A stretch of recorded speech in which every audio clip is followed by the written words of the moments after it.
আমাদের পৃথিবী যতই উন্নত হোক না কেন, কিছু কিছু রহস্যের সমাধান কোনোদিনও করা যাবে কি না তা আমাদের ভাবনার বিষয়। তবে মানুষ যখন কোনো কিছু সম্পর্কে জানে না, তখন অজানাকে এনে তার মাধ্যমে ব্যাখ্যা দেওয়ার চেষ্টা করে। তবুও বিজ্ঞান দিন দিন উন্নতি করছে। উন্নত হচ্ছে আমাদের জীবন ব্যবস্থা। যদিও মহাকাশ পাড়ি দিয়েছি, সমুদ্রের তলদেশ ছুঁয়েছি, তবুও কিছু কিছু ক্ষেত্রে বিজ্ঞান এখনও অসহায়। তারা এই সকল রহস্যের সমাধান করতে পারেনি। টাইম ট্রাভেল এর মধ্যে অন্যতম। টাইম ট্রাভেল সম্পর্কে আমরা প্রত্যেকে কিছু না কিছু জানি। সময়ের গতিপথের নিয়ম অতিক্রম করে চলমান সময় থেকে বের হয়ে কোনো অনির্দিষ্ট সময় পাড়ি দেওয়াকেই বলা হয় টাইম ট্রাভেল। কিন্তু এটা কি সম্ভব? এ বিষয়ে বিজ্ঞানীরা এখনও নীরব। আজ পর্যন্ত কোনো বিজ্ঞানী সঠিক তথ্যের মাধ্যমে এটা প্রমাণ করতে পারেনি। কিন্তু পৃথিবীতে ঘটে যাওয়া কিছু কিছু ঘটনা আমাদেরকে বাধ্য করে এর অস্তিত্বকে বিশ্বাস করতে। এমনই একটি ঘটনা আজ এবি স্টেন্স ফিকশন তোমাদের সামনে নিয়ে এসেছে। আর তোমরা যদি টাইম ট্রাভেল সম্পর্কে না জানো, তাহলে আমাদেরকে কমেন্টের মাধ্যমে জানাও। তাহলে আমরা এ সম্পর্কিত ভিডিও তৈরি করব তোমাদের স্বার্থে।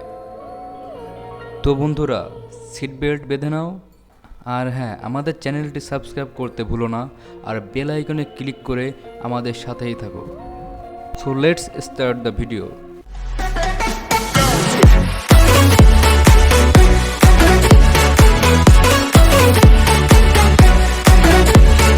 আজ তোমাদেরকে এমন এক বিমানের ঘটনা বলবো যা নিখোঁজ হওয়া 37 বছর পর আবার ফিরে এসেছিল।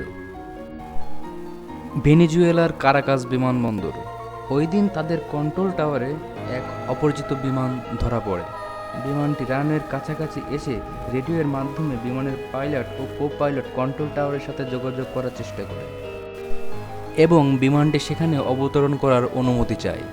কন্ট্রোল টাওয়ার থেকে অপরিচিত বিমানের পরিচয় জানতে চাওয়া হলে তারা জানায় তাদের ফ্লাইট নাম্বার 914।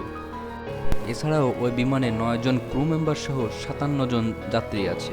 নিউ ইয়র্ক থেকে মায়ামির উদ্দেশ্যে যাত্রা শুরু করে, আর পথ হারিয়ে তারা এই বিমানবন্দরে চলে এসেছে। এরপর পাইলট কন্ট্রোল টাওয়ারের মাধ্যমে এই বিমানবন্দরের অবস্থান জানতে চায়, আর কন্ট্রোল টাওয়ার তাদেরকে জানায় এটি ভেনেজুয়েলার কারাকাস বিমানবন্দর এবং সাল 1992, আর এটি মায়ামি থেকে 1800 কিলোমিটার দূরে অবস্থিত। এটি শোনার পর পাইলট এবং কো পাইলট খুবই অবাক হয় এবং তারা বলে ওঠে, হাউ ইজ দিস পসিবল? এবং বিমানবন্দরের লোকজন কন্ট্রোল টাওয়ারের মাধ্যমে এ সকল কথা শুনে কয়েকজন গ্রাউন্ড স্টাফকে বিমানের কাছে পাঠায় এবং তারা দেখতে পায় সেটি একটি চার্টার DC-4 এয়ারক্রাফট। গ্রাউন্ড স্টাফরা লক্ষ্য করে বিমান থেকে পাইলট এবং যাত্রীরা অবাক দৃষ্টিতে বাইরের দিকে তাকিয়ে আছে। রেডিওতে কথাবার্তা শুনে মনে হচ্ছিল তারা খুবই অবাক হয়েছে।